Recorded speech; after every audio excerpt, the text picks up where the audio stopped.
goddess Mistra. She revealed herself to me and she became my teacher, and later even my lover. You bang my dead wife? Oh, yes.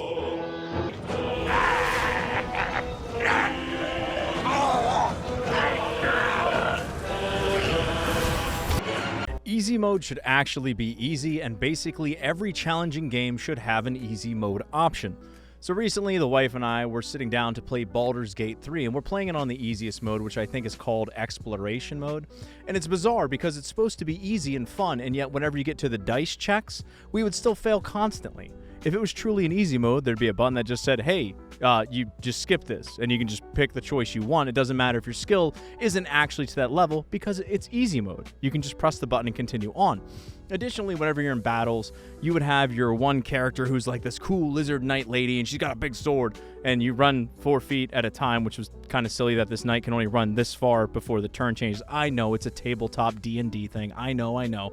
But again, we're on easy mode. I should just be able to run right up to the guy. In any case, you take several turns, you eventually get close enough to this goblin that you're ready to smack this thing in the head with your sword, and you can't because you only have a success rate of 60%. So 40% of the time, my awesome, super tough knight is there, and she's swinging and she's missing. It makes no sense. Beyond that, you get to the point where some of these battles that you're going into, we're playing on easy mode, and given I'm not the best at playing this game, but I've been playing games for a long time. I used to play Final Fantasy Tactics. I beat that one. It's like I'm not totally incompetent with this style of game. In any case, it's easy mode, so I should just be able to walk up and just hit attack on everybody and win the fight, but that wasn't the case. We spend 10 to 15 minutes on some of these small battles only to lose in the last couple of rounds, and it feels like it came down to random luck. That's not easy, that's frustrating. Now, given it's called exploration mode, but still, whenever you look at the difficulty slider, it's supposed to be easy mode. Now, if you compare this with something like Persona 3 Reload, where whenever you are, killed in a battle, instead of dying, it just says, hey, did you actually want to not die? And you say, yes, I would love to not die. Your character comes back to life and you can continue fighting. You never have to lose a single fight.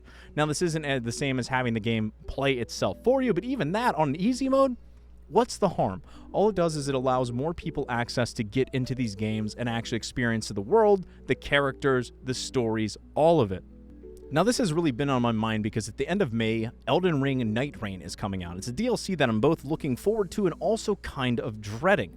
I did beat the original Elden Ring whenever it came out. I got good, as they say, but it took forever. There were so many battles in that game where I would spend, 15, 20 minutes clearing out the amount of enemies you have to get through just to get to that one boss fight. You get to that boss fight, and guess what? You're going to lose. Why are you going to lose? Because there's patterns you have to recognize, there's things you have to do, you have to see what the enemy does, how they're going to transform, and memorize it so that the next time you fight them, you can say, okay, I know whenever he wiggles his tail or whatever, I got to dodge this way or else I'm going to get one-shotted.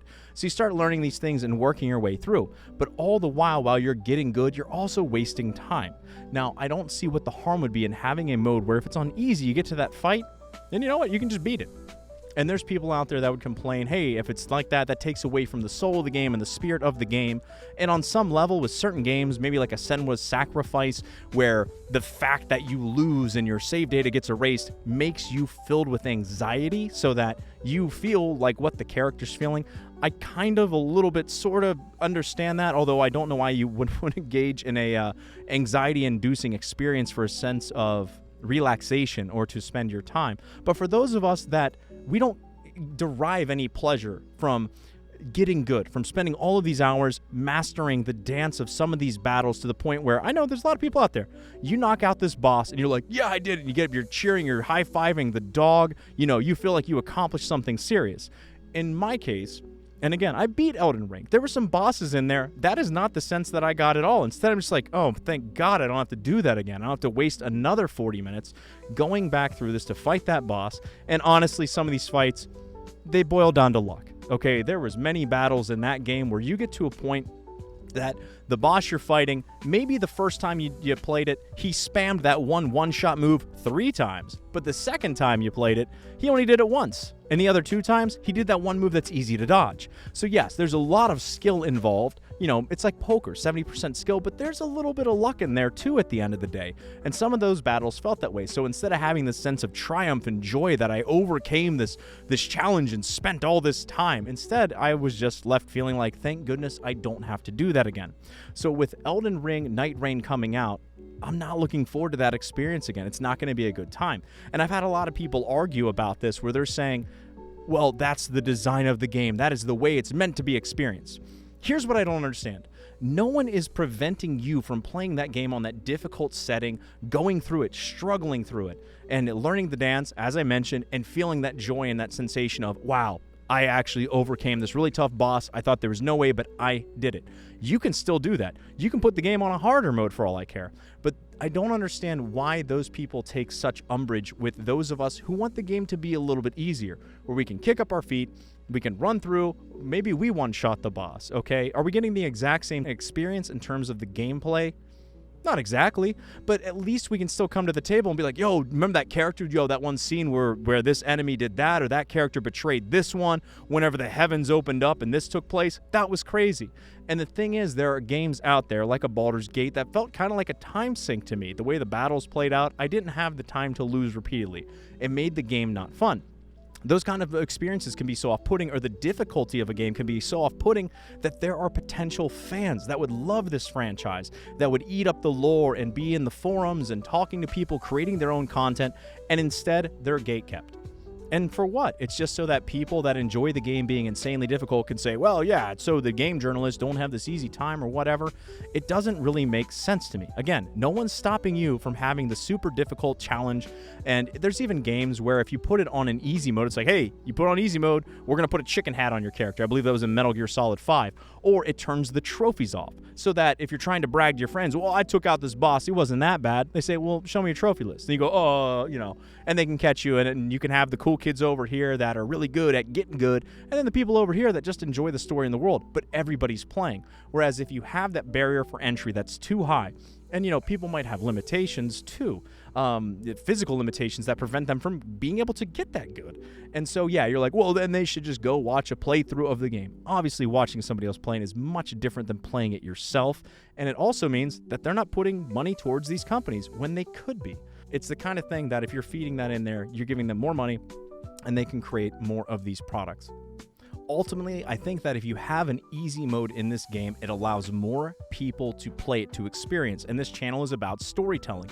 It gives more people an opportunity to experience the story, the characters, the world, and maybe people will butt heads over the gameplay because people took the easy way, some people took the hard way. That's fine, but there's still more people coming to the table. And for that reason, I really think if your game has an easy mode, it should actually be really easy. And two, there's really no good reason that I have heard that most of these games, especially the really challenging ones, shouldn't have an easier mode for people that want to experience them, but either don't have the ability or don't want to spend the time that it takes to get good to beat them. So after recording this video, I was talking to my friend Royce over at A Drink with Crazy, who covers gaming and pop culture topics. And basically, he did not see eye to eye with me on any of this. And he also mentioned something very important. He said, you know what? Did you bring any stats to this conversation, or is it just your feelings? Well, fair enough. So I went ahead and I dug into some of the stats because, as I mentioned towards the end of this video, that the only really good argument that I've heard is if you change the difficulty, does it impact sales numbers? And if you look at the sales of this game, they are staggering. We're talking about 30 million copies were sold by April of 2025. Now, Demon's Souls, by comparison from 2020, 2 million. Sekiro, interestingly enough, which is a lot of the gamers that love From Software products say Sekiro is the most difficult. It's coming in at 10 million, so only a third of the sales. So in my estimation, I think there's some merit to the point that people were coming to Elden Ring not just for the difficulty. Now, followed up with this is the Elden Ring DLC only sold about 5 million copies, and the completion rate for Elden Ring was less than 50. So if people are truly there for the challenge, you would think more of the diehards would have completed the game. So there's new people coming to the table already. I have suspicions that because a lot of people say the summons that were added to Elden Ring actually make it a little bit easier, made people maybe want to jump in. Or like me, they saw, I'm a fan of open world action games with RPG elements, and I saw some like, this world is incredible, these characters look awesome, I gotta play this. And it wasn't just purely for the difficulty. Plus, you have the tie-in of George R.R. Martin being involved. Obviously, a big name carries some weight. So I think there's people coming from that as well. The broader point that I would make here beyond those stats, I think there's really only one good way to measure who's right? Is it that if you take away if you add an easy mode, are there going to be enough core gamers that feel betrayed, that they feel like the director of the game went against his own vision for the sake of sales, and they will just say, we're not buying it because you betrayed us by adding an easy mode? Or would you actually see the sales increase?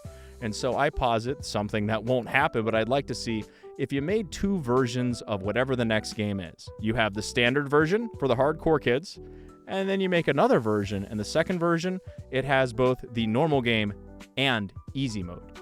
And I have a creeping suspicion, again, no way to prove this, but if they had both versions, well, I at least know which version I'd be getting.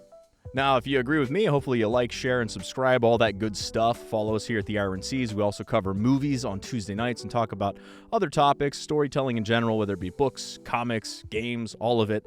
And if you think I'm totally wrong, well then, like I mentioned before, definitely check out A Drink with Crazy's channel, because I think you'll like what he has to say.